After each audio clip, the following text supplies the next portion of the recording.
Cidadania, um programa sobre o cidadão e os seus direitos. Hoje, tratando sobre a representatividade feminina na política brasileira. E para debater conosco este tema, nós trouxemos como convidada a excelentíssima senhora, presidente da Câmara Municipal de Mossoró, a vereadora Maria Isabel Araújo Montenegro. Vereadora, muito obrigada pela presença. Nós estamos muito lisonjeados. Com certeza. Para debater conosco esse tema, uma pessoa, Pessoa-chave, Exatamente, com certeza uma pessoa altamente esclarecida, já demonstrou nesse início de sua administração frente à Câmara Municipal de Mossoró realmente ter uma força administrativa muito grande, servidora pública de carreira da Caixa Econômica Federal, tem os conhecimentos necessários, inclusive alguns conhecimentos no aspecto administrativo, jurídico e principalmente entende muito de política e vibra com a participação da mulher na política brasileira. Vereadora, é um prazer enorme. Nossa primeira pergunta é bem ampla e eu acho que a senhora vai gostar. Como é que a senhora vê a participação da mulher nos espaços de poder, e de decisão em nosso país? Infelizmente, apesar da nossa Constituição de 88, como o senhor falou aí no seu artigo 5º, acho que tem um inciso que fala exatamente sobre essa igualdade, dos direitos iguais de ambos os sexos, eu acho ainda incipiente. Infelizmente, é ínfima essa participação feminina, não só na política, mas em todos os poderes. Você vê agora mesmo, o Ministério do presidente Temer, se eu não me engano, tem uma ou duas mulheres, entendeu? A presidenta Dilma, anteriormente a presidente do Brasil, até o impeachment, ela tinha uma participação feminina muito maior no seu ministério. Quando o presidente Temer assumiu, depois que foi criticado, no início não tinha nenhuma mulher. Então, triste. Infelizmente, hoje não, vamos dizer, condiz com o número de habitantes femininos, o número de eleitores.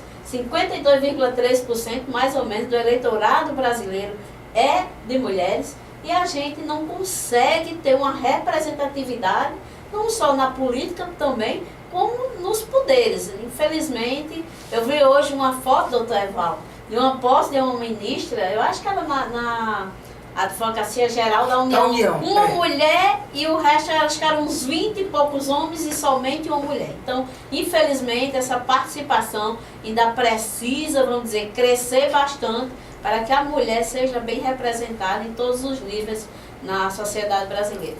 Vereadora, e a senhora citou, então, o presidente Dilma Rousseff, que sofreu um processo de impeachment. Como a senhora acredita que a eleição, pela primeira vez, de uma mulher ao posto de presidente da República, o cargo mais alto, a chefia do Executivo Federal, como contribuiu para ajudar, nesse incentivo de participação? Ou se contribuiu ou não, tamanha a inexpressividade, que realmente eu destacar. Nós tivemos uma presidente mulher, foi muito importante. Será que contribuiu ou não contribuiu? Como é que nós estamos vendo diante desse cenário? Realmente faz assim, até quando a Dilma teve o impeachment, que ela teve que sair, eu pensei exatamente isso, doutor Evaldo. E agora? Vão dizer, não, porque era mulher e não deu certo, era incompetente de forma nenhuma. Pelo amor de Deus, eu também. O que aconteceu com a presidente Dilma, que foi ejetada, vamos dizer, da cadeira, eu acho que foi péssimo para o país. E toda essa hecatombe política, econômica, social que nós vivemos é fruto exatamente desse impeachment, que já queriam provocar. Outras vezes a pessoa, não, você está defendendo A ou B, não. O que a gente defende é um país. E essa questão política foi muito ruim, essa convulsão. Eu digo hoje que o Brasil vive talvez o seu pior momento na economia, na política. Talvez se a gente tivesse saído de uma guerra não tivesse tanto desastre como foi. Mas com certeza prejudicou a imagem da mulher na política, sim. Ela teve o primeiro mandato, tivemos vários problemas na nossa economia. Vamos dizer, o Brasil veio caindo numa escala, saiu do governo de Lula. Bem, aí todo mundo atribuiu, não, porque foi Lula. E depois, infelizmente, numa sequência de erros que vinham sendo cometidos, eclodiu, infelizmente, no governo da presidenta Dilma Rousseff. Ela teve que sair pelo impeachment e foi ruim, realmente, para a imagem feminina no quadro da política brasileira. Pois é, eu gostei desse detalhe, viu, Joyce? Aqui já interagindo como cidadania a preocupação que a nossa presidente teve em destacar que, independente do mérito de todo impeachment, é para a imagem da mulher, para esse processo de evolução que a gente estava tendo, indiscutivelmente, tanto é verdade que nós tivemos uma mulher eleita, né, presidente, foi ruim mesmo a imagem. E aqui eu quero dizer que eu concordo com a vereadora Isabel. Seria um absurdo fazer alguma relação de que houve não só o impeachment, mas houve tudo isso que está acontecendo porque era uma mulher. Isso é um absurdo. Isso é um absurdo. Isso não Dilma chegou, podemos estar. inclusive, a falar em palestra, né, amor que de ela Deus. acreditava que ela tinha sofrido o processo de impeachment porque era mulher. Pois é. E se isso aconteceu, que eu não quero acreditar, tá? É verdadeiramente absurdo. Porque nós temos uma dívida muito grande. Não é porque eu estou entre duas belas mulheres, competentes, técnicas, vencedoras em suas respectivas profissões, que é você, Joyce, e a nossa presidente. Não é por isso não que eu não sou homem, de estar fazendo média nem deixando de dizer o que eu penso. Eu só acho que a nossa política precisa mudar tanto, mas tanto mesmo, indiscutivelmente. Para que essa mudança aconteça, nós precisamos de mulheres, muito mais mulheres. Eu já cheguei a defender, Jorge sabe disso, nós já escrevemos sobre isso junto, a gente toda semana tem textos juntos, que eu penso que nós deveríamos ser radical nisso. 50% de mulheres, 50% de homens. Ou seja, os cargos políticos, pelo menos políticos. Eu sei que eu estou sendo muito ousado, mas eu tenho o direito de pensar. Vereadora, esse aumento na participação do voto pelas mulheres é a confirmação de que elas estão conquistando o seu espaço, ou seja, que é até contraditório, mas que é uma realidade. A senhora citou 52%, não é isso? Do eleitorado. Como é que a senhora vê isso? 52,3% segundo as últimas estatísticas, né? E apesar disso, os números que Joyce disse aí no início, para cada 7 homens eleitos, vereadores, tem uma mulher somente. Entendeu? Aqui em Mossoró a gente tem, graças a Deus, deu uma melhorada, né? Um percentual em torno de quase 24% de representação feminina na Câmara Municipal. Mas como o senhor falou, Senado 14%, não, Câmara 14% Federal, são os vereadores mas o inteiros. Senado também. Senado, 14% foi mal, desculpa. E a 10% é o geral, né? Não, Câmara Federal, somente 10% dos 513 deputados são mulheres. Então, 51 mulheres por aí. Muito entendeu? baixo, né? É muito baixa essa participação feminina. E essa lei aí que ela citou do 2009, que já foi para melhorar uma de 1997, que falava em reserva de 30%. Então, quando eles tornarem impositivo, os 30% tinha que ser de um dos sexos, no mínimo.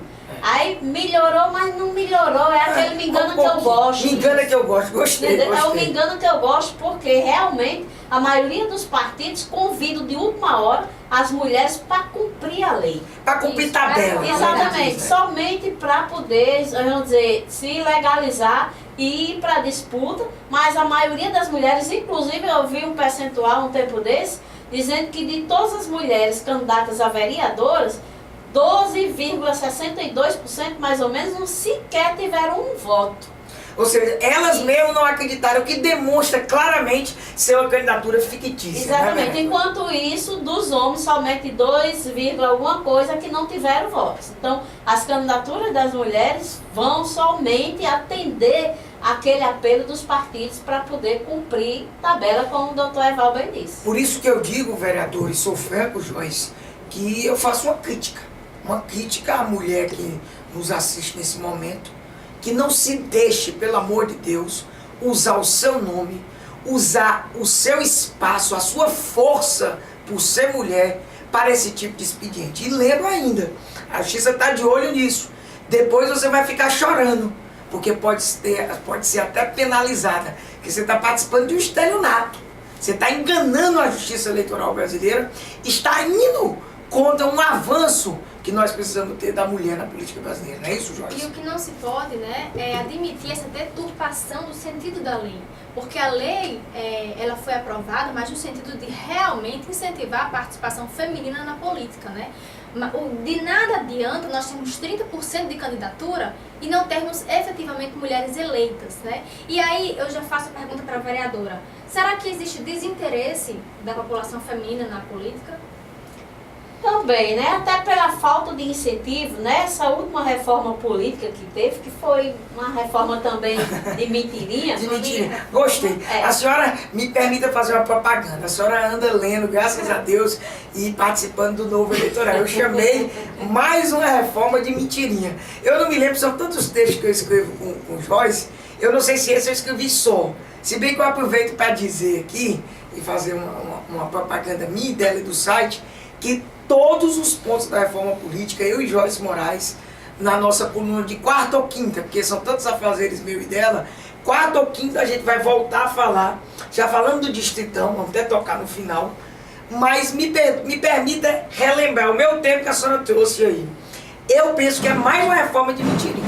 Pois é, então as mulheres, elas tentaram colocar, por exemplo, as cadeiras já, tantas cadeiras são obrigatoriamente preenchidas por mulheres, deveriam ser. Aí sim, eu digo, as mulheres vão começar a ter um espaço e somente elas poderiam, através, vamos dizer, de insatisfação do eleitorado com o mandato das mulheres, tirar essas mulheres do poder. Mas da forma que está, você imagina uma Câmara Federal com 513 deputados, somente 51 mulheres lá. Como é que eles vão aprovar nunca, doutor Eval, uma lei, alguma reforma dentro da lei eleitoral que ajude essas mulheres a ascender ao poder também na política? Então, do jeito que está, somente com essa cota de mentirinha também, jamais as mulheres vão aumentar uma participação, tá certo? Que seja proporcional à participação delas como eleitoras. Então, existe aí uma inversão.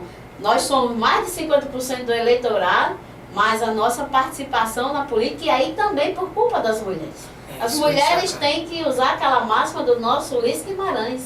Quem não se interessa por política não se interessa pela vida. Então nós também temos que buscar esse espaço, participarmos, lutarmos, não aceitar essa história de colocar só o nome, emprestar o seu nome para aquele partido crescer. E aí vem um outro caso, doutor Evaldo, na questão do fundo partidário. Veja a distribuição do fundo partidário. Eu acho que somente o partido Rede foi que distribuiu mais dinheiro para as mulheres do que para os homens. E todos os outros partidos, o percentual desse fundo partidário de diferença entre mulheres e homens é bem maior para os homens. Pois é, pessoal, nós vamos voltar a tratar, inclusive, detalhar um pouquinho mais todos esses dados que a nossa vereadora Isabel trouxe aqui para a gente no próximo bloco. Segura aí, a gente volta já já. Cidadania, um programa sobre o cidadão e seus direitos, volta já já.